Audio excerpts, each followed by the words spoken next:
بسم اللہ الرحمن الرحیم۔ عزیز طلباء السلام علیکم۔ پیارے بچوں، آج ہم لوگ کرنل محمد خان کا تحریر کردہ یہ سبق آپ کے نصاب میں شامل 11واں سبق ہے، اس کا مطالعہ کریں گے۔ یہ ایک مزاحیہ تحریر ہے، آج ہم لوگ اس کا مطالعہ کرتے ہیں۔ مشکل الفاظ کے معنی آپ کو بتائے جائیں گے، توجہ کے ساتھ آپ لوگ اسے سنیے گا۔ اس سے پہلے کہ ہم لوگ اس کا مطالعہ کریں، اس کے تدریسی مقاصد دیکھ لیتے ہیں۔ ایک تو آپ اس سبق کو پڑھنے کے بعد اس چیز کے اہل ہو جائیں گے کہ آپ کو پتہ چل جائے گا کہ کرنل محمد خان کے اسلوب مزاح کیسے ہیں، یعنی مزاحیہ طریقے سے لکھنے کا انداز کیسا ہے، اور دوسرا دیہات اور دیہاتیوں کی سادگی اور ان کے خلوص سے آپ آگاہ ہو جائیں گے، اور پھر آپ کو اس بات کا پتہ چل جائے گا کہ انسان کی قدر و قیمت اس کی خلوص، محنت اور اصلیت پر منحصر ہے، نہ کہ اس کے نظر آنے پر۔ مطالعہ کرتے ہیں ہم لوگ۔ کرنیلوں کو رہائش کے لیے خاصے عمدہ سی کلاس بنگلے ملتے ہیں۔ عمدہ، اچھے یا اچھا بنگلے، کوٹھیاں۔ مجھے خوش قسمتی سے ایک ایسا بنگلہ مل گیا جو اپنی کلاس میں بھی انتخاب کا تھا، یعنی اعلیٰ قسم کا تھا۔ یعنی مجھے کرنیلوں میں وہ امتیاز حاصل نہ تھا، امتیاز فرق جو میرے بنگلے کو بنگلوں میں تھا۔ بوڑھے بیروں سے روایت تھی، بیروں ہوٹل کا ملازم جسے ہم بیرے بھی کہتے ہیں، کہ ولسن روڈ کا یہ لا شریک بنگلہ، ولسن روڈ یہ پنڈی میں ایک راستے پر موجود جو ہے، وہ اس کا راستے کا نام ہے۔ اس کا یہ لا شریک بنگلہ، بے مثال بنگلہ ولسن صاحب نے خاص طور پر اپنے لیے بنوایا تھا۔ یہ بنگلہ کم و بیش 2 ایکڑ قطع زمین میں واقع تھا۔ 2 ایکڑ 8 کنال کے رقبے پر مشتمل جو رقبہ ہوتا ہے اسے 2 ایکڑ کہا جاتا ہے، یعنی 1 ایکڑ کے اندر 4 کنال ہوتے ہیں اور 2 ایکڑ میں 8 کنال، یعنی قسام ازل نے ہی اسے خاصا شاہانہ طول و عرض بخشا تھا۔ قسام ازل اللہ تعالیٰ نے، شاہانہ بادشاہوں جیسا۔ عمارت کے سامنے وسیع چمن تھا، وسیع کھلا، جس کے حاشیے کنارے پر منہدی کی گہری سبز باڑ کے سر پر، باڑ کہتے ہیں رکاوٹ، نیزوں اونچے، بہت زیادہ اونچے، نیزوں اونچے، بہت اونچے سروں اور سفیدے کے پیڑ لہلہاتے تھے۔ لہلہانا، ہلنا، حرکت کرنا۔ چمن میں جا بجا سرخ و سفید گلاب کے پودے تھے، سفید۔ الغرض بنگلے کا مزاج ہر زاویے سے امیرانہ تھا، زاویے طرف سے۔ مقابلے میں ہمارے اثاثے کے تیور ہر چند کے خاکسارانہ تھے، تیور انداز خاکسارانہ، عاجزانہ۔ تاہم اپنے مکان کی شان کے پیش نظر ہم نے جوں تو کر کے ہر کمرے کے لیے قالین یا دری پیدا کر لی، جوں تو جیسے کیسے۔ اگرچہ اس کا کار خیر کا بیشتر اجر مقامی کباڑیوں کو ملا۔ کار خیر، نیکی کا کام، اجر، ثواب یا انعام۔ علاوہ ازیں اس کے علاوہ مناسب فرنیچر بھی حاصل کر لیا۔ سلیم میاں جو ابھی میٹرک کے امتحان سے فارغ ہوئے تھے، دوسرے کرنیل زادوں کی طرح اور ان کے ہمراہ بے فکری سے بیڈمنٹن کھیلتے، ہمراہ ساتھ سر شام ہی دوستوں کے ساتھ ٹیلی ویژن کے سامنے جم جاتے بیٹھ جاتے۔ کیا مجال، کیا جرت، جو کوئی غیر اس مشاہدے میں مخل یا شریک ہو۔ مخل کا مطلب مداخلت کرنا۔ مشاہدے، آنکھوں دیکھے واقعات کو مشاہدہ کہتے ہیں۔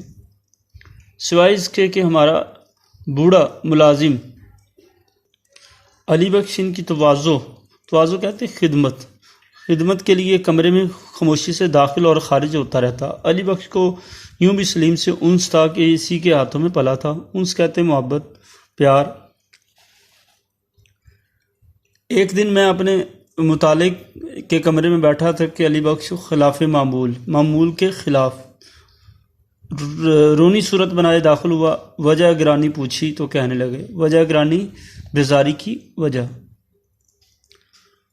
سلیم میاں نے ڈانٹا ہے، کہتے ہیں بدتمیز ہو، گوار ہو، دیہاتی ہو۔ گوار کہتے ہیں جاہل۔ میں نے ان ارشادات کی شان نزول پوچھی۔ ارشادات، احکامات۔ شان نزول، آنے کی وجہ۔ تو بولا کل سلیمیہ کی غیر حاضری میں ان کے ایک دوست امجد صاحب آئے اور باہر برآمدے ہی میں آرام کرسی پر بیٹھ گئے۔ میں نے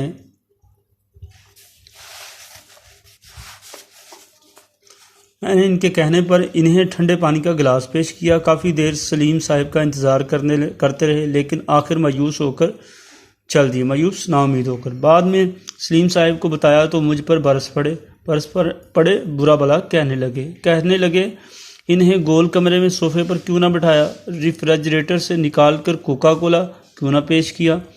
اب امجد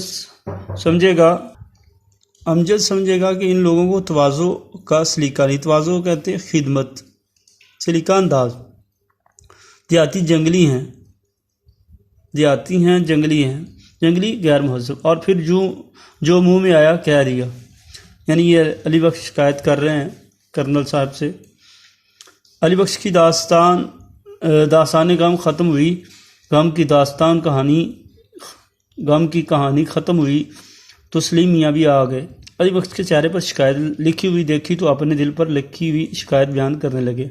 ہم نے سکون سے یہ قصہ سنا، طرفین کے بیانوں سے واضح تھا، طرفین دونوں طرف کے، یعنی جو ہے وہ علی بخش اور سلیم میاں کے بیانوں سے واضح تھا کہ تنازع کہتے ہیں جھگڑا بہت خفیف ہے، خفیف معمولی، اور یہ کہ دو طرفہ طوفان کا حدودی اربہ ایک چائے کی پیالی میں سما سکتا ہے۔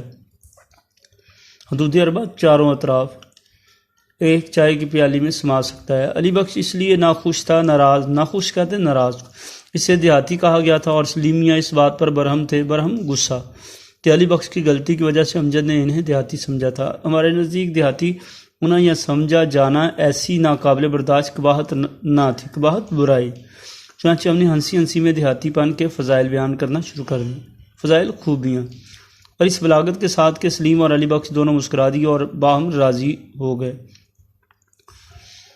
بلاغت حسب موقع گفتگو، باتوں میں ہم انہیں ایک دیہاتی کا قصہ سنانے لگے۔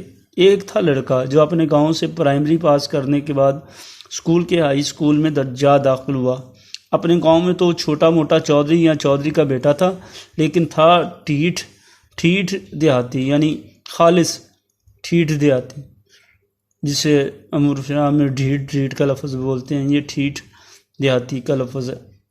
پہلے دن کلاس میں گیا تو ننگے سر پر صافہ باندھ رکھا تھا، بدن پر کرتا اور تہمت، کرتا بغیر کالر کے سلا ہوا قمیض، اور تہمت کہتے ہیں دھوتی، اور پاؤں میں پوٹھواری جوتا۔ ماسٹر جی نے شلوار پہننے کو کہا تو دھیمی آہستہ آواز میں بولا، او خدا، ستھن تے کڑیاں پاؤندیاں نے، یعنی شلوار تو لڑکیاں پہنتی ہیں۔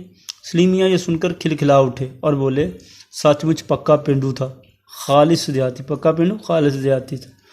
مگر ابا جان وہ پتلون کیوں نہیں پہنتا تھا، وہ شلوار کیوں نہیں پہنتا تھا؟ پتلون شلوار کو کہتے ہیں۔ میں نے کہا، بیٹا یہ آج سے 40 برس پہلے کی بات ہے، ان دنوں اگر ماسٹر جی خود بھی پتلون پہن لیتے تو شہر کے کتے انہیں ولایت پہنچاتے۔ سلیم میری بات پوری طرح سمجھے بغیر ہنس دیے۔ بوڑھا علی بخش پوری طرح سمجھ کر مسکرایا۔ ہم نے کہانی جاری رکھی۔ ان دنوں پتلون پہننے والے خال ہی نظر آتے تھے، خال بہت کم۔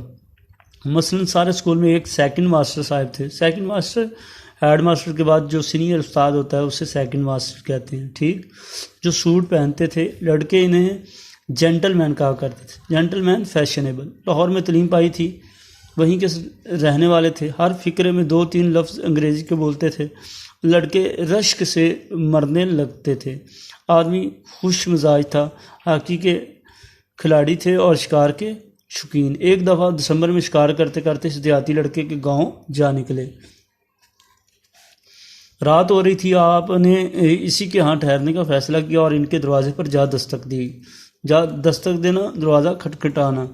لڑکے نے اچانک ماسٹر جی کو گھر کے دروازے پر دیکھا تو ایک لمحے کے لیے چکرا سا گیا، پریشان ہو گیا۔ چکرانا، پریشان ہونا۔ ماسٹر صاحب نے کئی دفعہ مذاق میں کہا تو تھا کہ ہم ایک دن چھوٹے چودھری کے مہمان بنیں گے۔ ماسٹر جی سے چھوٹا چودھری بھی مذاق کے طور پر مذاق